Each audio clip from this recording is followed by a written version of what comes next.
দেখতে দেখতে আবার একটা অমাবস্যা চলে আসে। ঠিক সেই দিন রাতে সুমনা তার ছেলে নিয়ে বাড়ি ফিরছিল। তখন তারা দেখতে পায় সেই ছেলেটির মৃতদেহটি একটি বড় গাছের নিচে পড়ে আছে এবং সেই মৃতদেহটিকে কিছু পাখি ছিঁড়ে ছিঁড়ে খাচ্ছে। যখন ডাইনি সেই মন্দিরে প্রবেশ করতে গেল, হঠাৎ ডাইনি ছিটকে দূরে গিয়ে পড়ল। কমলদিঘি গ্রামে একজন জমিদার থাকত। জমিদার বাবুর স্ত্রী ও একটি মেয়ে ছিল। হঠাৎ একদিন তার স্ত্রীর অসুস্থতার কারণে মারা যায়, যার ফলে তার ছোট্ট মেয়েটি লালন পালনের জন্য আবার একটি বিয়ে করে আনে। কিন্তু গ্রামের সবাই জানতো না যে জমিদার বাবুর দ্বিতীয় স্ত্রী একটি ডাইনি ছিল। সেই ডাইনি প্রতি অমাবস্যায় সেই গ্রামের যে কোনো বাড়ি থেকে একটি করে ছোট্ট শিশুর রক্ত পান করত এবং তাকে মেরে ফেলত। তারপর একদিন,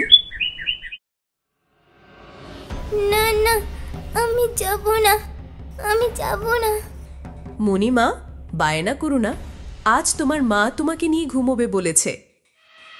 এসো বাচ্চা, ঘরে এসো আমার, তোমাকে ছাড়া প্রাণ খা খা করে।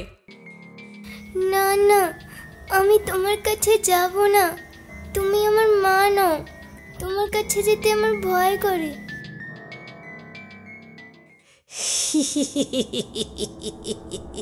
খাবো খাবো, পুরো গ্রাম খাবো, তোকে ছাড়বো না বাছা। সেই জন্যই তো সুন্দরী মানুষের ছদ্মবেশে এসেছি।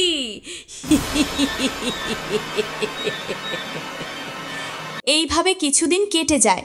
তারপর একদিন,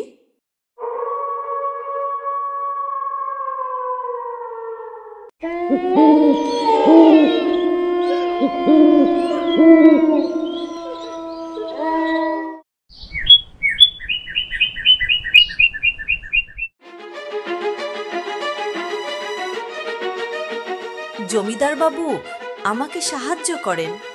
শান্ত হো, তুমি কেন কাঁদছো? জমিদার বাবু, কাল আমার ছেলে বাইরে খেলছিল, কিন্তু তাকে কে নিয়ে চলে গেছে। আমি তাকে অনেক খোঁজাখুঁজি করেছি, কিন্তু তাকে পাইনি। জমিদার বাবু, ও ছাড়া আমার কেউ নেই। জমিদার বাবু এই কথা শুনে তার চাকরদের পাঠায় সেই ছেলেটিকে খোঁজার জন্য। তারা খুঁজতে খুঁজতে একটি ঘন জঙ্গলে প্রবেশ করে, যেখানে তারা একটি ছোট্ট শিশুর মৃতদেহ খুঁজে পায়। তারা সেই মৃত শিশুটিকে নিয়ে জমিদারের কাছে আসে। হে ভগবান, এই ছোট্ট শিশুটির নির্মমভাবে হত্যা কে করেছে? কে সেই নির্দয় মানুষ যে আমার গ্রামের সমস্ত ছোট ছোট ছেলেদের হত্যা করছে? জমিদার বাবু, এই ছোট্ট শিশুটিকে দেখে মনে হচ্ছে এর শরীরে একটুও রক্ত নেই, কে যেন সব রক্তই খেয়ে নিয়েছে। তাহলে কি আমাদের গ্রামে কোনো ডাইনি বা পিশাচিনি আছে যে আমাদের গ্রামের ছোট ছোট শিশুদের হত্যা করছে? আমাকে এটা খুঁজে বার করতে হবে। গ্রামে হঠাৎ করে ছোট্ট ছোট্ট শিশুরা নিখোঁজ হতে থাকে। এমনকি প্রত্যেক অমাবস্যায় একটি করে ছোট্ট শিশু নিখোঁজ হয়, আর পরের দিন তার মৃতদেহটি ওই গভীর জঙ্গলে পড়ে থাকত। জমিদার এখনো পর্যন্ত জানতে পারেনি যে কে এই কাজটা করছে। কি গো, তোমাকে এত চিন্তিত দেখাচ্ছে কেন? আর বলো না, গ্রামের মানুষের দুঃখ আর চোখে দেখতে পাচ্ছি না। কে যেন সমস্ত শিশুর রক্ত পান করে তাকে মেরে ফেলছে। তুমি চিন্তা করো না, একদিন সব ঠিক হয়ে যাবে। এখন শুয়ে পড়ো। দেখতে দেখতে আবার একটা অমাবস্যা চলে আসে। ঠিক সেই দিন রাতে সুমনা তার ছেলে নিয়ে বাড়ি ফিরছিল। বাবা, এখান থেকে তাড়াতাড়ি চল, এই জায়গা ভালো নয়, আর অন্ধকারও অনেক হয়ে গেছে। মা, আমার খুব ভয় করছে। মা, আমি কার আওয়াজ শুনতে পাচ্ছি ওই গাছের পেছন থেকে। দেখো না মা, ওই গাছের পেছনে কি আছে? তুই তুই এখানে দাঁড়া, আমি এক্ষুনি দেখে আসি। সুমনা কিছুটা এগিয়ে ওই গাছের পেছনে দেখতে থাকে এবং সে কিছু দেখতে পায় না।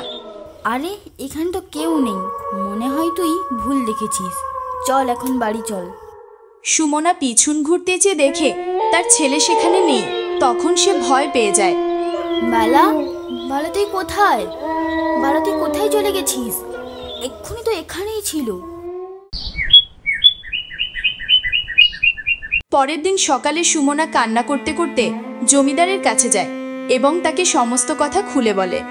জমিদার বাবু, কাল রাতে আমার সঙ্গে আমার ছেলে বাড়িতে ফিরছিল, তখন হঠাৎ আমার ছেলেটি অদৃশ্য হয়ে যায়। জমিদার বাবু, আমি ওকে ছাড়া বাঁচতে পারবো না, আপনি যে করেই হোক আমার ছেলেকে খুঁজে বার করেন। জমিদার সুমনার কথা শুনে নিজেই বেরিয়ে যায় সেই ছেলেটিকে খোঁজার জন্য, কিন্তু তারা খুঁজতে খুঁজতে একটি গভীর জঙ্গলে প্রবেশ করে। তখন তারা দেখতে পায় সেই ছেলেটির মৃতদেহটি একটি বড় গাছের নিচে পড়ে আছে এবং সেই মৃতদেহটিকে কিছু পাখি ছিঁড়ে ছিঁড়ে খাচ্ছে। তারা সেই মৃতদেহটিকে নিয়ে তার মাকে দিয়ে দেয়। সেই মৃতদেহ দেখে তার মা কান্নায় ভেঙে পড়ে। আর এদিকে জমিদার বাবু আজ পর্যন্ত ধরতে পারেনি যে এই কাজটি কে এতদিন করছে। তারপর একদিন রাতে,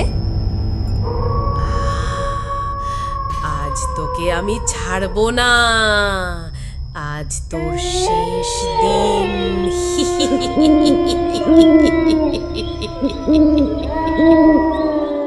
পালাবি কোথায়? তুই যেখানেই যাস, আজ তোর রক্ত পান করে আজ আমার খিদে মেটাবো।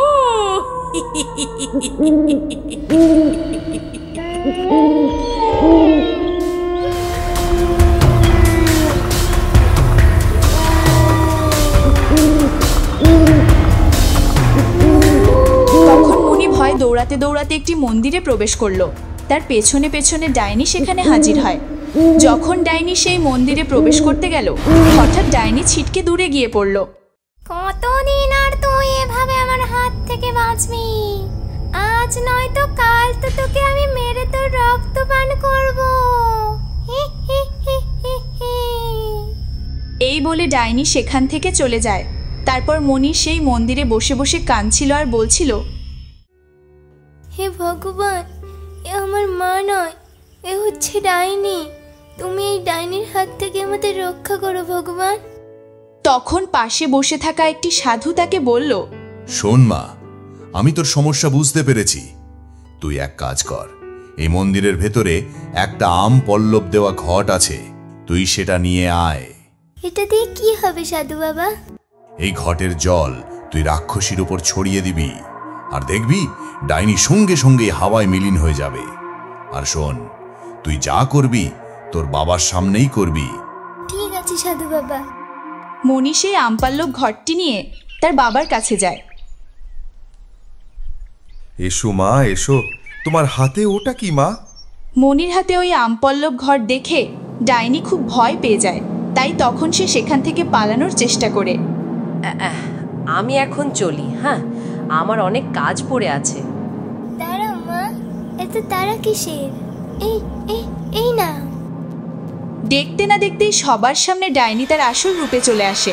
হে কি সর্বনাশ! এ যে আমার গিন্নি নয় গো, এ যে ডাইনি। তোমরা কে আছো? বাঁচাও! হ্যাঁ, আমি ডাইনি। আমি এক্ষুনি সবাইকে একসঙ্গে পেটে পুরব।